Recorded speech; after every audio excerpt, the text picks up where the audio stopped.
আসসালামু আলাইকুম প্রিয় দর্শক, অন্য মঞ্চের আলাপ চাইতে আপনাদের সকলকে আমন্ত্রণ জানাচ্ছি। এই মুহূর্তে আপনাদের সামনে কথা বলতে চাই পর্দার আড়ালের খেলা এবং আওয়ামী লীগের সুযোগ। বাংলাদেশ নিয়ে আওয়ামী লীগ সরকার পতনের পর রীতিমতো একটা ফুটবল খেলা চলছে। ১.৫ বছরের ইউনূস শাসন পরবর্তী সময়ে একটি নির্বাচন, বিএনপির ক্ষমতায় আসা। এই মুহূর্তে দেশে যে সংকট, এই সংকট থেকে উত্তরণের উপায় বিএনপির কাছে থাকতে পারে আওয়ামী লীগকে সাথে নিয়ে, এছাড়া কোনো উপায় নেই। কারণ পর্দার আড়ালে এমন খেলা খেলছে, বিশেষ করে জামায়াতে ইসলামী পুরোপুরি একটি বাংলাদেশ বিরুদ্ধ দল, বাংলাদেশ বিরোধী দল, বাংলাদেশের স্বাধীনতা মুক্তিযুদ্ধের বিরোধী দল। যদিও মুক্তিযুদ্ধপন্থী মানুষদের মন খারাপ হয় যে বিএনপি জামাতের সাথেই তাল মিলিয়ে, একসময় জামাত বিএনপির শরিক ছিল, বিএনপি জামাতকে বাংলাদেশের রাজনীতির সুযোগ দিয়েছে, বাংলাদেশের ক্ষমতার স্বাদ পাইয়ে দিয়েছে, জামাত নেতাদের গাড়িতে ফ্ল্যাগ উঠিয়ে দিয়েছে। এজন্য বাংলাদেশের স্বাধীনতাপন্থী মুক্তিযুদ্ধপন্থী মানুষের মন খারাপ হওয়াটা অমূলক নয়। কিন্তু শেষ বিচারে বাংলাদেশকে যদি বাঁচাতে হয় বিএনপির, যেহেতু বিএনপি এখন ক্ষমতায়, আওয়ামী লীগকে সাথে নিয়ে বাঁচাতে হবে, এছাড়া কোনো উপায় নেই। কি ধরনের খেলা চলছে আমরা সেগুলো একটু এই মুহূর্তে বিশ্লেষণ করতে চাই। বাংলাদেশের রাজনীতি এখন এমন এক সন্ধিক্ষণে দাঁড়িয়ে, যেখানে প্রতিটি মুহূর্তে নতুন নতুন সমীকরণ জন্ম দেবার সম্ভাবনার এক উর্বর ভূমি তৈরি হয়েছে বাংলাদেশ। পর্দার আড়ালে কি এমন খেলা চলছে যা আগামী কয়েক মাসের মধ্যেই বদলে দিতে পারে দেশের মানচিত্র? আজ আমরা এমন কিছু চাঞ্চল্যকর পরিস্থিতি নিয়ে বা সিনারিও নিয়ে বিশ্লেষণ করব যা হয়তো সাধারণ মানুষের কল্পনারও বাইরে। আপনারা জানেন যে এই মুহূর্তে জামাতের কাছে, এনসিপির কাছে, এমনকি আওয়ামী লীগের লোকজনও এই মুহূর্তে যখন মহামান্য রাষ্ট্রপতি কোনো ভাষণে বিএনপির প্রশংসা করেন, প্রেসিডেন্ট জিয়াউর রহমানের প্রশংসা করেন, খালেদা জিয়ার প্রশংসা করেন, তখন আওয়ামী লীগ নামধারী কিছু লোকজন রাষ্ট্রপতির পদত্যাগ চান। আর জামাত এনসিপি তো চায় প্রতিনিয়ত। জামাত এনসিপির সমর্থনে কখনো কখনো আওয়ামী লীগের লোকজনেরও কথা বলা দেখি। কিন্তু এটা যে কত বড় বিপদ হতে পারে, আত্মঘাতী বিপদ, এটি আওয়ামী লীগের লোকজন কল্পনাও করতে পারে না। রাষ্ট্রপতির পদত্যাগ, সাংবিধানিক কু এবং জামাতে ইসলামের ক্ষমতায় আসার সম্ভাবনা, এই সব কিছুর মাঝে আওয়ামী লীগের টিকে থাকার শেষ সুযোগটি কোথায়, আমরা সেটি খুঁজব। আমাদের প্রথম আলোচনার বিষয় রাষ্ট্রপতি শাহাবুদ্দিনের পদত্যাগ এবং ডক্টর ইউনূসের ভূমিকা। একটি জোরালো সম্ভাবনা নিয়ে রাজনৈতিক মহলে আলোচনা চলছে। রাষ্ট্রপতির পদত্যাগ একটা অমীমাংসিত বিষয় এই মুহূর্তে, কারণ দ্বিধাদ্বন্দ্ব যে রাষ্ট্রপতি থাকছেন নাকি থাকছেন না, রাষ্ট্রপতি পদত্যাগ করছেন নাকি পদত্যাগ করছেন না।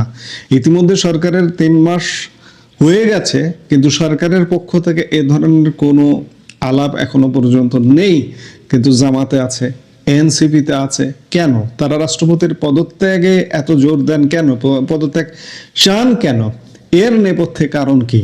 যদি কোনো কারণে রাষ্ট্রপতি শাহাবুদ্দিন পদত্যাগ করেন এবং ডক্টর ইউনূস রাষ্ট্রপতির দায়িত্ব গ্রহণ করেন, তাহলে শেষ। ডক্টর ইউনূস রাষ্ট্রপতির দায়িত্ব গ্রহণ করেন এই কথাটা বলছে, কিন্তু কখনো কখনো মনে হয় যে ডক্টর ইউনূসের বিকল্প, আমি ডিপ স্টেটের কথা বলি, ডক্টর ইউনূসের বিকল্প অন্য কেউ, অন্য কোনো মুখও যদি রাষ্ট্রপতির পদে আসীন হন, তাহলেও কিন্তু আপনি বিপদ থেকে রক্ষা পাবেন না। ডক্টর ইউনূস ইতিমধ্যে বাংলাদেশে বিতর্কিত হয়ে গেছে, বাংলাদেশের সব মানুষের মনে। ডিপ স্টেট হয়তো ভাবতে পারে যে ডক্টর ইউনূস যেহেতু বিতর্কিত হয়ে গেছে, তার বিকল্প অন্য কোনো মুখকে আমরা রাষ্ট্রপতি বানিয়ে অন্ততপক্ষে বাংলাদেশের মানুষকে বুঝ দেই যে না, এই লোকটা, আমরা ইউনূসকে ফেলে দিয়েছি। আবার ইউনূসও হতে পারেন, অস্বাভাবিক কিছু না। যেটি হোক না কেন, আজকের রাষ্ট্রপতি চেঞ্জ মানে বাংলাদেশের জন্য এক মহা বিপদ, ভয়ঙ্কর বিপদ, 10 নম্বর মহা বিপদ সংকেত যে আছে, এতে কোনো সন্দেহ নাই। এবং রাষ্ট্রপতি যে বা যিনি আসবেন না কেন, সেখানে একটি সাংবিধানিক কু বা সাংবিধানিক অভ্যুত্থানের আশঙ্কা উড়িয়ে দেওয়া যায় না। এই পরিকল্পনার মূল উদ্দেশ্য হতে পারে জামাতে ইসলামীকে রাষ্ট্র ক্ষমতায় বসানো। আপনারা নিশ্চয়ই পাকিস্তানের রাজনীতির কথা মনে করতে পারেন। কয়েক বছর আগে যেভাবে ইমরান খানকে ক্ষমতা থেকে সরানো হয়েছিল, অনেকটা সেই আদলে বাংলাদেশে একটি প্রক্রিয়ার মাধ্যমে ক্ষমতার রদ বদল ঘটানো হতে পারে। তার মানে প্রধানমন্ত্রী তারেক রহমানকে সরিয়ে এমন হতে পারে রাজনৈতিক দলকেই অন্তর্বর্তী এই সংসদ বজায় রেখে, যেভাবে আপনাদের মনে আছে শাহবাজ শরীফ, ইমরান খান যাওয়ার পরেই কিন্তু শাহবাজ শরীফকে ক্ষমতায় বসানো হয়েছিল। ডক্টর ইউনূস বা ডক্টর ইউনূসের বিকল্প মুখের মাধ্যমে জামাতকে সামনে আনার এই কৌশলটি হতে পারে অত্যন্ত সূক্ষ্ম এবং আইনি মারপ্যাচের আবরণে ঢাকা একটি মাস্টার প্ল্যান। এখন প্রশ্ন আসছে, যদি রাষ্ট্রপতি শাহাবুদ্দিন পদত্যাগ করেন এবং বিএনপি তাদের পক্ষ থেকে ডক্টর মঈন খান অথবা মির্জা ফখরুল ইসলাম আলমগীরকেও রাষ্ট্রপতি হিসেবে মনোনীত করে, তবে পরিস্থিতি কোন দিকে যাবে? ধরে নিলাম যে ইউনূস রাষ্ট্রপতি হলেন না, কিংবা ইউনূসের বিকল্প সুশীল কেউ রাষ্ট্রপতি হলেন না, দলীয় কেউ রাষ্ট্রপতি হলেন, মঈন খান কিংবা মির্জা ফখরুল ইসলাম আলমগীর, তাহলে কি ঘটতে পারে? রাজনৈতিক বিশ্লেষকদের একটি অংশ মনে করছেন এই পরিস্থিতিতেও একটি শক্তিশালী সম্ভাবনা রয়েছে যে বিএনপি মনোনীত সেই রাষ্ট্রপতি শেষ পর্যন্ত জামাতের সাথে হাত মেলাতে পারেন। এখানেও লক্ষ্য সেই একই, একটি সাংবিধানিক অভ্যুত্থান ঘটানো কিংবা সংবিধান রদ করার ঘটনাও ঘটতে পারে। বিএনপির শীর্ষ নেতৃত্বের সাথে জামাতের দীর্ঘদিনের সম্পর্ক এবং বর্তমান রাজনৈতিক মেরুকরণে টিকে থাকার তাগিদে তারা একে অপরের পরিপূরক হয়ে উঠতে পারে। ফলে রাষ্ট্রপতির চেয়ার ব্যবহার করে জামাতপন্থী একটি শাসন ব্যবস্থা কায়েম হওয়ার পথ প্রশস্ত হতে পারে, যা প্রকারান্তরে দেশের বর্তমান গণতান্ত্রিক কাঠামোকে হুমকির মুখে ফেলবে। আমি এর আগে অনেক ভিডিওতে বলেছি, আবারও বলছি, জামাতের যে লক্ষ্য, জামাতের সেই চূড়ান্ত লক্ষ্য কিন্তু পূরণ হয়নি। আওয়ামী লীগের পতন ঘটিয়ে তাদের সরকার, ডক্টর ইউনূসের মাধ্যমে তাদেরই সরকার ছিল এবং নির্বাচনের মাধ্যমেও তাদের একটা সরকার করার প্ল্যান পরিকল্পনা যেটি হোক দেশি বিদেশি শক্তির ছিল, কিন্তু যে কোনোভাবে আঞ্চলিক রাজনীতি, ভূ রাজনীতির কারণে সেটি ভেস্তে গেছে।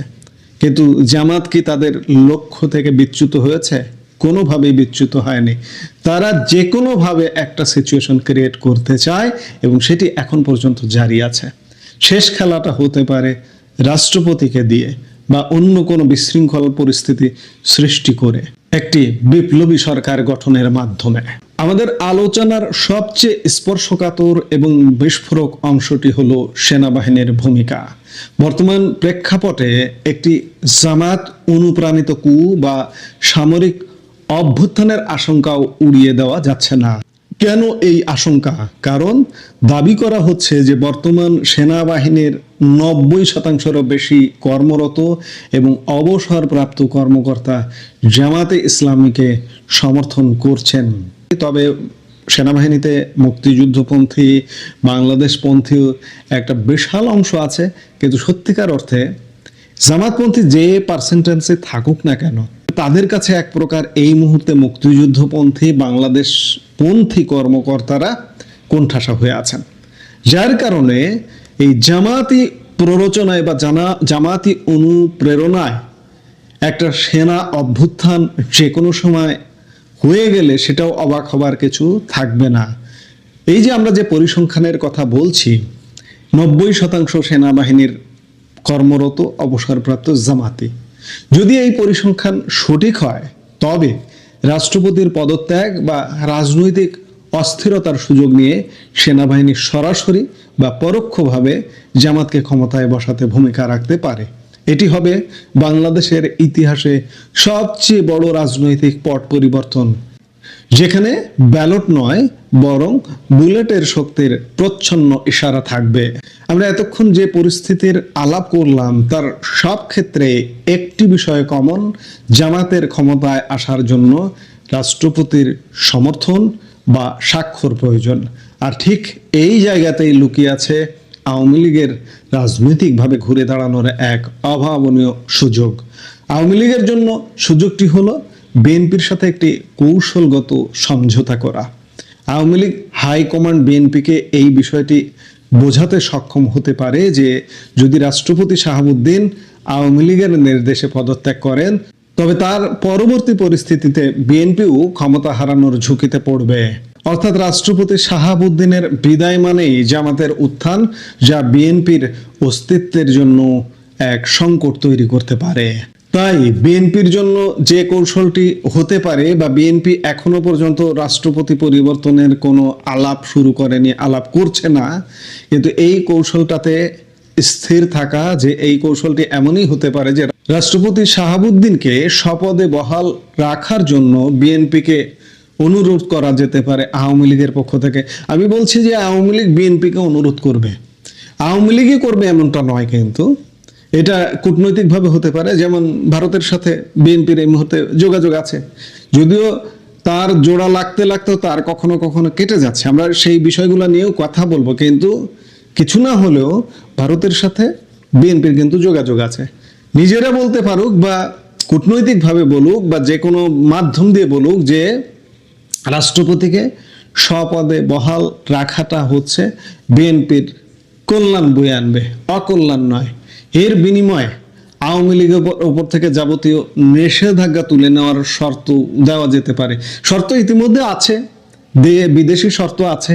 আমার প্রতিবেশী দেশের শর্তও যদি বলি যে নির্বাচন করা, তারেক রহমানের দেশে ফেরা এবং আওয়ামী লীগের নিষেধাজ্ঞা তুলে নেওয়া, শুধুমাত্র উগ্রবাদী শক্তির কারণে বিএনপি এখনো পারছে না।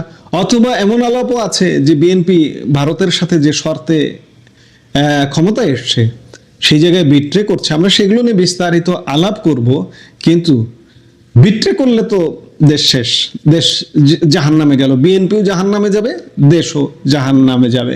কিন্তু এখন উচিত বিএনপির একটু ঠান্ডা মাথায় চিন্তা করা। বিএনপির যেমন ঠান্ডা মাথায় চিন্তা করা উচিত, ঠিক তেমনি আওয়ামী লীগের বা আওয়ামী লীগের পক্ষ থেকে বিএনপিকে বোঝানো যে জামাতের কু ঠেকাতে হলে রাষ্ট্রপতির পদে শাহাবুদ্দিনের থাকা জরুরি, আর তার বিনিময়ে আওয়ামী লীগকে রাজনীতিতে স্বাভাবিক হওয়ার সুযোগ দিতে হবে।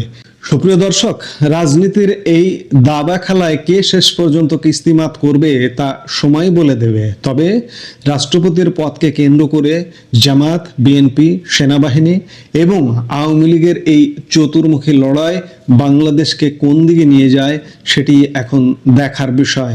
আমরা নিশ্চয়ই দেখব, বাংলাদেশের নাগরিক হিসেবে, পর্যবেক্ষক হিসেবে বাংলাদেশের রাজনীতির যে এই অন্ধকার অমানিসা, এই অমানিসা কিভাবে কাটে আমাদের দেখতে হবে, এছাড়া উপায় নেই। এই অমানিসা একমাত্র বাংলাদেশের রাজনৈতিক দলগুলোই কাটাতে পারে, দুটি দল বিশেষ করে, বিএনপি এবং আওয়ামী লীগ। এছাড়া বিএনপি কিন্তু মহা বিপদে আছে। ইতিমধ্যে বিএনপির তলা ফাঁকা করে দেওয়া হয়েছে। এই যে লক্ষ্যগুলা, এই লক্ষ্যগুলা বাস্তবায়ন করার জন্য বিএনপির তলা ফাঁকা করে দেওয়া হয়েছে, যার কারণে বিএনপি কিন্তু যে কোনো মুহূর্তে ধসে পড়তে পারে। ভিত্তি যদি দুর্বল হয়ে যায় তাহলে ধসে পড়া কিন্তু কেউ ঠেকাতে পারে না। বিএনপি সরকারের কথা যদি বলি, এই মুহূর্তে সরকারের ভিত্তি কিন্তু মারাত্মক দুর্বল, কারণ বিএনপির রাজনীতিবিদদের কিন্তু ইতিমধ্যে সাইড লাইনে পাঠানো হয়েছে। আমি আগেও অনেক ভিডিওতে বলেছি, আবারও বলছি, বিএনপি আমলা নির্ভর, সেনাবাহিনী নির্ভর, প্রশাসন নির্ভর সরকার হিসেবে এই মুহূর্তে দায়িত্ব পালন করছে। এগুলো থেকে বাঁচতে হলে রাষ্ট্রপতিকে কন্টিনিউ করতে দেওয়া, আওয়ামী লীগকে ফেরানো এবং যারা এই ষড়যন্ত্রগুলো করছে তাদেরকে দমন করাই বিএনপির এই মুহূর্তে বাঁচার একমাত্র উপায়। এখন দেখার বিষয়, বিএনপি এসব করে নাকি বাংলাদেশ ধ্বংস হয়ে যাবে, বিএনপি ধ্বংস হয়ে যাবে, আওয়ামী লীগ ধ্বংস হয়ে যাবে, নাকি সব কিছু ধ্বংস হয়ে যাবে। আমরা একটা ধ্বংসস্তূপের ওপরে দাঁড়িয়ে থাকবো কিনা সেটি দেখতে হলে আমাদের নিশ্চয়ই অপেক্ষা করতে হবে। এই মুহূর্তের ভিডিও থেকে বিদায় নিচ্ছি। হঠাৎ করে ভারত কেন বাংলাদেশকে এড়িয়ে চলছে? যে দেশ একসময় যৌথ সামরিক মহড়া করত, এখন সেখানে বাংলাদেশ নেই। সীমান্তে বাড়ছে টেনশন, ভেতরে ভেতরে বদলে যাচ্ছে কূটনৈতিক সমীকরণ। এটা কি শুধুই রাজনৈতিক দূরত্ব, নাকি আমেরিকা চীন মিলিয়ে এর পেছনে আছে আরও বড় কোনো কারণ?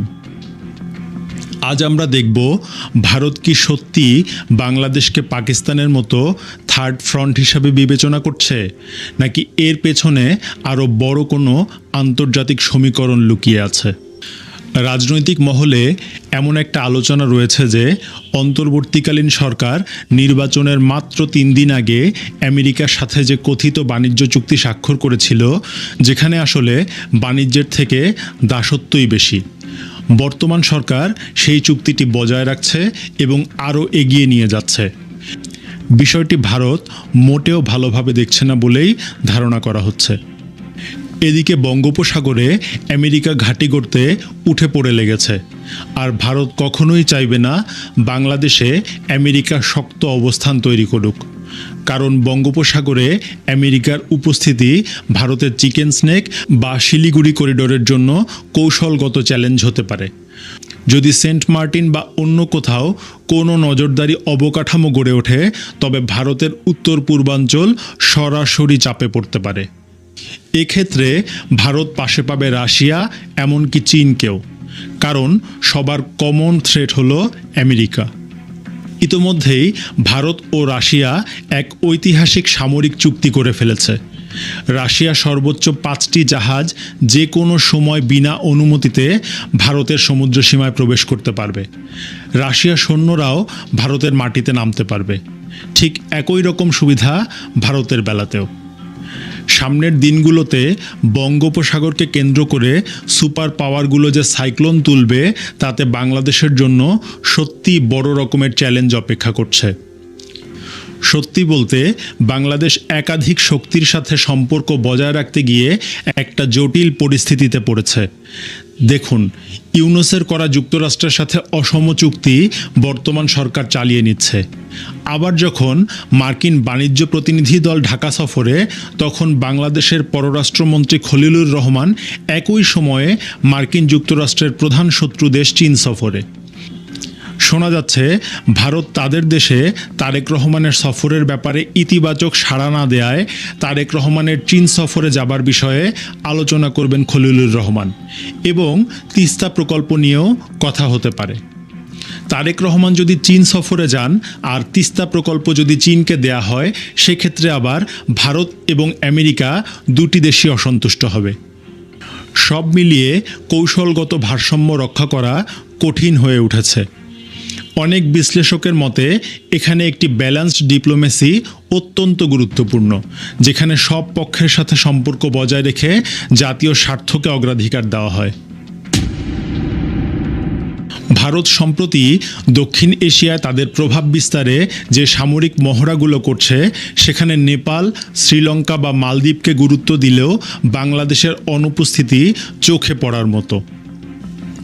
আগে সম্প্রীতির মতো মহড়ায় বাংলাদেশ এবং ভারত দুটি দেশের সেনারা একসাথে প্রশিক্ষণ নিত, কিন্তু এখন ভারত কৌশলগতভাবেই ঢাকাকে এড়িয়ে চলছে। 1971 সালে ভারতীয় সেনাবাহিনী এবং বাংলাদেশের মুক্তিযোদ্ধারা যেভাবে এক হয়ে লড়াই করেছিল, বর্তমানে এই দূরত্ব ঠিক তার বিপরীত। তখন আমাদের গোয়েন্দা তথ্য ছিল অভিন্ন। আজ ভারত আমাদের থেকে দূরে সরে যাচ্ছে। আপনার কি মনে হয় সামরিক মহড়া থেকে বাংলাদেশকে বাদ দেওয়া ভারতের একটি সতর্কবার্তা? তারা কি এর মাধ্যমে বিশ্বকে অন্য কোনো বার্তা দিতে চাইছে? সীমান্তে কুমির বা সাপ ছাড়ার বিষয়টি হয়তো আমার মতো অনেকের কাছেই অবিশ্বাস্য শোনাতে পারে। রাজনৈতিক মহলে এমন কিছু আলোচনা ছড়ালেও বাস্তবিক দিক থেকে এটি কতটা সম্ভব, সেটা নিয়ে প্রশ্ন থেকেই যায়। ভূ রাজনীতির ভাষায় এ ধরনের আলোচনাকে অনেক সময় সাইকোলজিক্যাল ওয়ারফেয়ার হিসাবে দেখা হয়, অর্থাৎ সরাসরি কিছু না করেও একটি ভয় বা বার্তা তৈরি করা। ড্রোন এবং ইলেকট্রনিক নজরদারির পাশাপাশি এমন গুঞ্জন ছড়ানো এক ধরনের কৌশল হতে পারে। বাস্তবতা হলো কুমির কিংবা সাপ দুটো প্রাণী নিয়ন্ত্রণের বাইরে চলে যেতে পারে এবং ডাঙায় উঠে এলে তা উভয় পক্ষের জন্যই ঝুঁকিপূর্ণ। তাই এটিকে সরাসরি প্রতিরক্ষা কৌশল হিসেবে দেখার চেয়ে একটি মনস্তাত্ত্বিক বার্তা হিসেবে দেখাই যুক্তিযুক্ত। ব্যক্তিগতভাবে আমার কাছে মনে হয় ভারতের পক্ষে বাংলাদেশের সাথে দূরত্ব বোঝাতে এমন পদ্ধতির প্রয়োজন নেই, কারণ অতীতেও আমরা দেখেছি ট্রানজিট বন্ধ করা সহ বিভিন্ন চুক্তি বাতিলের মাধ্যমে সম্পর্কের টানাপোড়েন স্পষ্ট করা হয়েছে। এমনকি বাংলাদেশে খাদ্যপণ্য রপ্তানিও তাদের একটি গুরুত্বপূর্ণ হাতিয়ার। আপনি কি মনে করেন এই ধরনের আলোচনা কি শুধুই অনুপ্রবেশ ঠেকানোর অংশ, নাকি এর পেছনে আরও গভীর কোনো বার্তা লুকিয়ে আছে? অতীতে আমরা দেখেছি ভারতের প্রতিরক্ষা বিশ্লেষকরা টু ফ্রন্ট ওয়ার, যেখানে পাকিস্তান এবং চীন ছিল, সেই ধারণার বাইরে গিয়ে থ্রি ফ্রন্ট নিয়ে আলোচনা শুরু করেছেন। সেই প্রেক্ষাপটে বাংলাদেশ সীমান্তকেও নতুনভাবে মূল্যায়ন করা হচ্ছে, আর এর শুরু হয়েছিল ইউনূসের আমলে। ভারত পাকিস্তান সীমান্তে যে সমস্ত অস্ত্র এবং যুদ্ধ সরঞ্জাম মজুদ রেখেছে, ঠিক একই রকমভাবে ফ্রান্সের রাফেল থেকে শুরু করে রাশিয়ার সুখোই সব মজুদ করে রেখেছে বাংলাদেশের সীমান্ত সংলগ্ন হাসিমারা এয়ারবেসে। এছাড়াও সীমান্তে নজরদারি বাড়ানো, বিএসএফের শক্তি বৃদ্ধি, সীমান্তবর্তী এলাকায় খুব দ্রুততম সময়ে ক্যান্টনমেন্ট এবং রাস্তা নির্মাণ করেছে ভারত। যে দেশটি একসময় আমাদের স্বাধীনতা সংগ্রামে পাশে ছিল, আজ সেই সম্পর্কের জায়গায় দূরত্ব তৈরি হচ্ছে। এটা নিঃসন্দেহে একটা গুরুত্বপূর্ণ পরিবর্তন। অনেক বিশ্লেষকের মতে এই পরিবর্তনের পেছনে বাংলাদেশের কূটনৈতিক অবস্থান এবং সিদ্ধান্তগুলো ভূমিকা রেখেছে। যদি এই পরিস্থিতি দীর্ঘস্থায়ী হয়, তাহলে শুধু ভারত নয়, তার মিত্র রাষ্ট্র এবং প্রতিষ্ঠানগুলো বাংলাদেশে বড় বিনিয়োগ বা সামরিক সহযোগিতা নিয়ে আরও সতর্ক অবস্থান নিতে পারে।